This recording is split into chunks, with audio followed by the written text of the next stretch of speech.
এবারে বক্তব্য রাখছেন আনাম রাশেদ স্যার।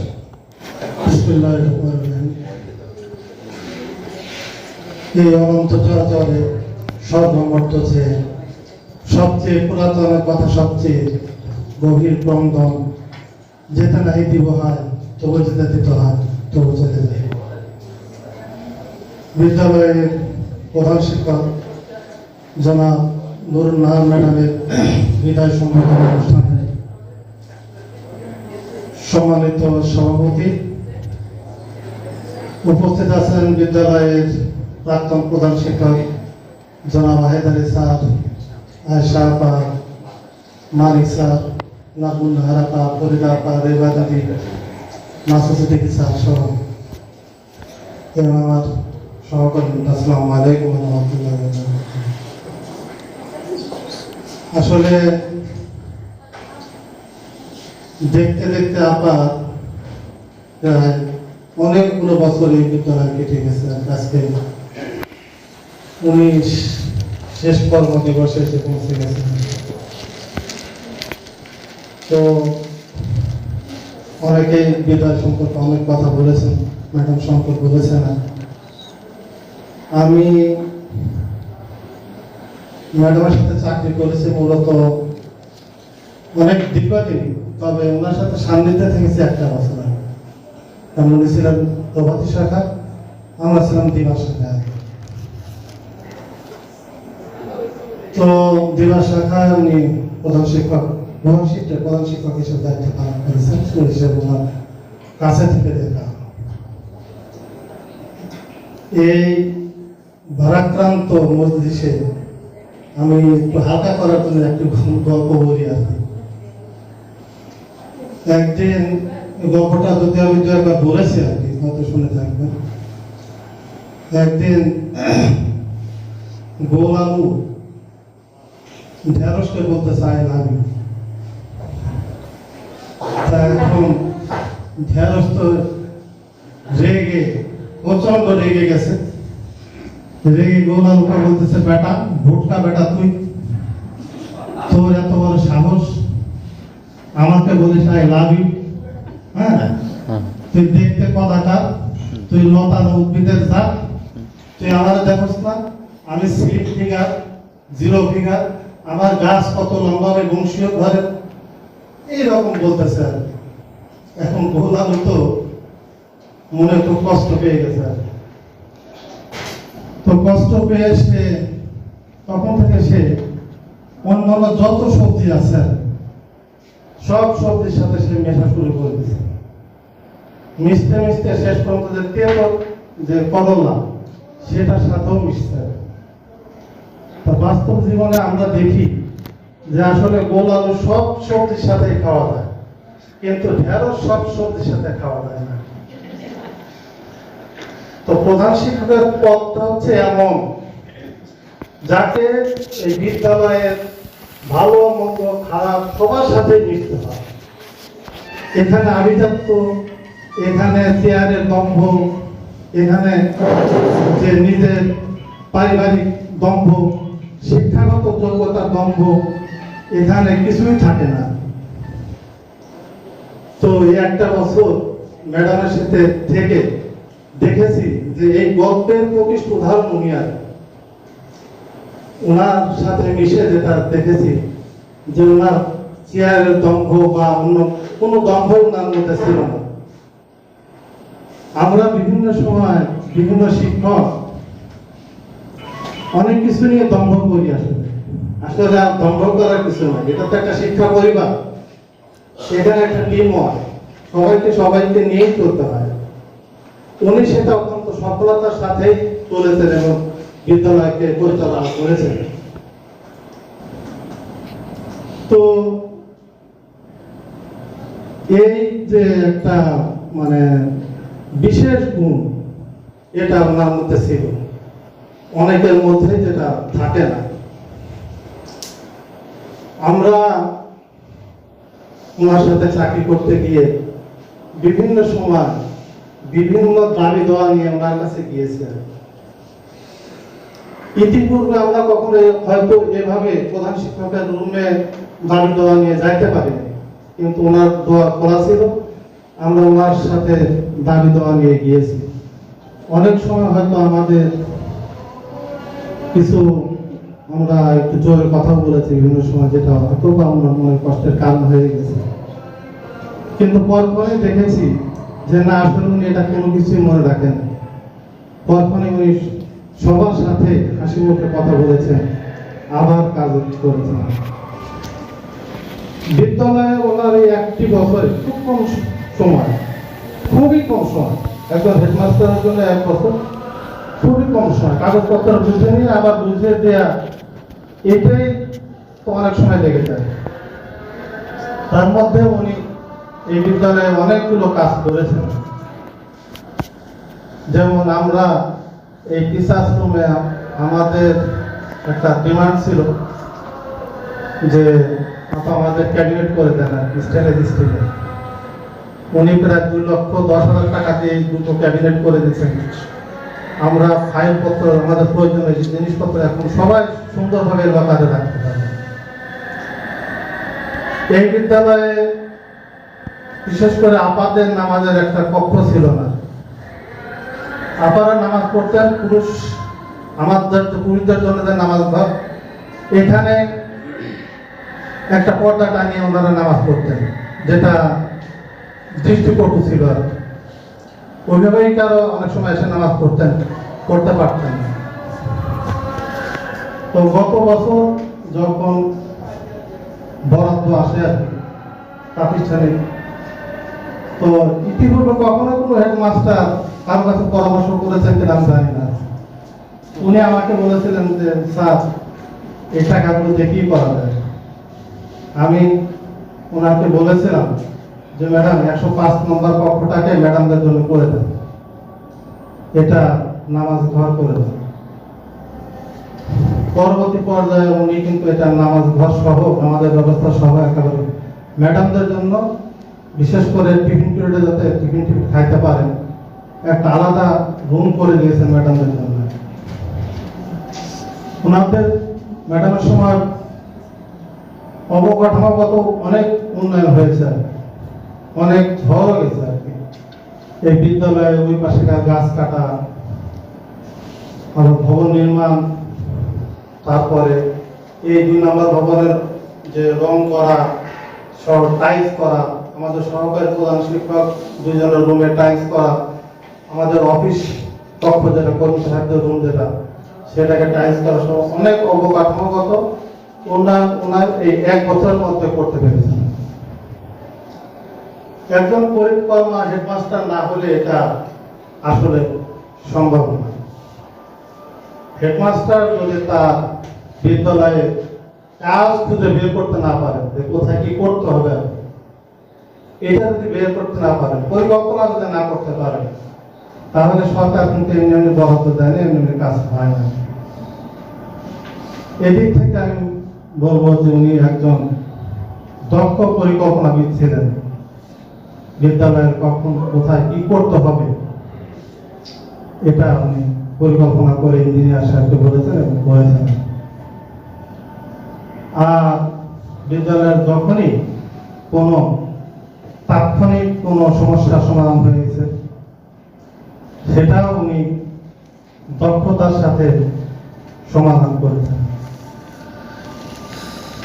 সততার দিক থেকে তাজ জাফা বলেছেন আর একজন সততার প্রকৃষ্ট উদাহরণ উনি নিজেই, প্রশাসনিক দক্ষতা সবকিছু উনি নিজেই নিজের উদাহরণ।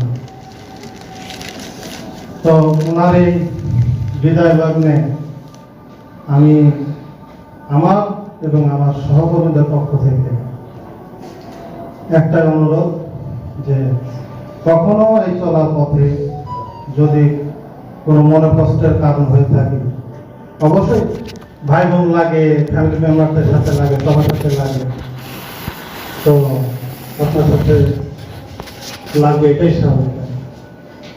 তো আপনি আমাদেরকে ক্ষমা করে দিলেন। সবচেয়ে সৌভাগ্যের যে বিষয় যেটা, সেটা হলো যে উনি একেবারেই সুস্থ একজন মানুষ এবং সুস্থ মানুষ। ওনার একটা প্যারাসিটামল ট্যাবলেট, একটা গ্যাসের ট্যাবলেটও লাগে না। সুতরাং উনি এখন 100% একজন সুস্থ মানুষ এবং পরিপূর্ণ সুস্থতার সাথে উনি অবসরে যাচ্ছেন। এটা আল্লাহ তাআলার অশেষ নিয়ামত ওনার উপর আছে। সেই হিসেবে আমরা দোয়া করি যে আল্লাহ তাআলা ওনাকে যত দিন হায়াতে রেখেছেন আর কি, ওনার যাতে আর কোনো ওষুধ খাইতে না হয়, পরিপূর্ণ সুস্থতার সাথে ওষুধ যাতে খাইতে না হয়, ডাক্তারের কাছে যাইতে না হয়, এই দোয়া আমরা করি আর কি সবসময়। আপনিও আমাদের জন্য দোয়া করবেন। আপনি জানেন যে আমি অসুস্থ, আমাদের মতো অনেকেই অসুস্থ আছে, বয়সের ভারে অনেকেই ভারাক্রান্ত হয়ে গেছি, অসুস্থতা, নিত্য অসুস্থতাও আমাদের আছে। আপনি দোয়া করবেন যেন আমরা সুস্থ থাকতে পারি। পরিশেষে আজকে যিনি সভাপতি, উনি আপনারা সবাই জানেন, উনি গতকালকে জয়েন করেছেন। শাহিদা খানম ম্যাডাম মোহাম্মদপুর সরকারি উচ্চ বিদ্যালয় থেকে আসছেন।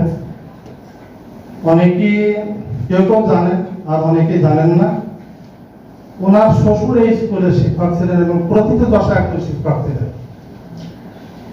উনি এই স্কুলে 22/8/2044 সালে জয়েন করেছিলেন এবং 61 সালে উনি ল্যাবরেটরি, গভর্নমেন্ট ল্যাবরেটরি হাই স্কুলের প্রতিষ্ঠাতা প্রধান শিক্ষক হিসেবে ওখানে জয়েন করেছেন। এর মাঝে উনি ময়মনসিংহ জেলায় পিরোজপুরে চাকরি করেছেন। খান মোহাম্মদ সালেক স্যার, আপনারা হয়তো অনেকেই জেনে থাকবেন। প্রাক্তন যারা শিক্ষার্থী ছিলেন, এই শিক্ষার্থীরা অনেকেই জানবেন। মাসুদ সিদ্দিকের দেশের মানুষ, নেজারাবাদের মানুষ। তো আমরা বিশেষ করে প্রাক্তন ছাত্র এবং প্রাক্তন শিক্ষক, আমি এই স্কুলে আসার পরে শহীদুল ইসলাম স্যার ছিলেন আর কি, যিনি এই স্কুল থেকে পাশ করেছেন, এই স্কুলের প্রথম জয়েনিং, এই স্কুল থেকে রিটায়ারমেন্ট করেছেন আর কি। ওনার কাছে এবং প্রাক্তন বহু শিক্ষকের কাছে খান মোহাম্মদ সালেক স্যারের নাম শুনেছি। 2004 সালে যখন শতবর্ষ উৎসব হয়, সেই শতবর্ষ উৎসবে খান মোহাম্মদ সালেক স্যারের প্রাক্তন শিক্ষার্থী যারা ছিলেন তারা খান মোহাম্মদ সালেক স্যারের স্মৃতিচারণ করেছিলেন। উনি খান মোহাম্মদ সালেক স্যারের সুযোগ্য পুত্রবধূ, উনি জয়েন করেছেন। ইনশাআল্লাহ উনি আজকে হয়তো প্রধান শিক্ষকের চার্জ গ্রহণ করবেন। ওনাকে বিদ্যালয়ের পক্ষ থেকে স্বাগত জানাবেন আমাদের সেক্রেটারি স্যার। তো পরিশেষে বিদায়ী প্রধান শিক্ষক এবং আজকের যে দায়িত্ব গ্রহণ করবেন যারা অবসর গ্রহণ করেছেন এবং আমার সহকর্মীবৃন্দ যারা, সবার সুস্বাস্থ্য কামনা করে নুরুন আপার প্রতি মহাজ্ঞানী মহাজন যে পথে পরিগমন হয়েছেন তা তো স্মরণীয়। সেই পথ লক্ষ্য করে স্বীয় কীর্তি ধ্বজা ধরে আমরাও হব ভারতীয়। নবাগত প্রধান শিক্ষকের প্রতি আপনার নাম এই বলে খ্যাত হোক, আপনি আমাদের। ধন্যবাদ সবাইকে। আসসালামু আলাইকুম ওয়া রাহমাতুল্লাহ ওয়া বারাকাতুহু। ধন্যবাদ স্যারকে। এবারে সংক্ষিপ্ত বক্তব্য রাখবেন আমাদের অতিথি শিক্ষক জনাব আয়েশা আপা।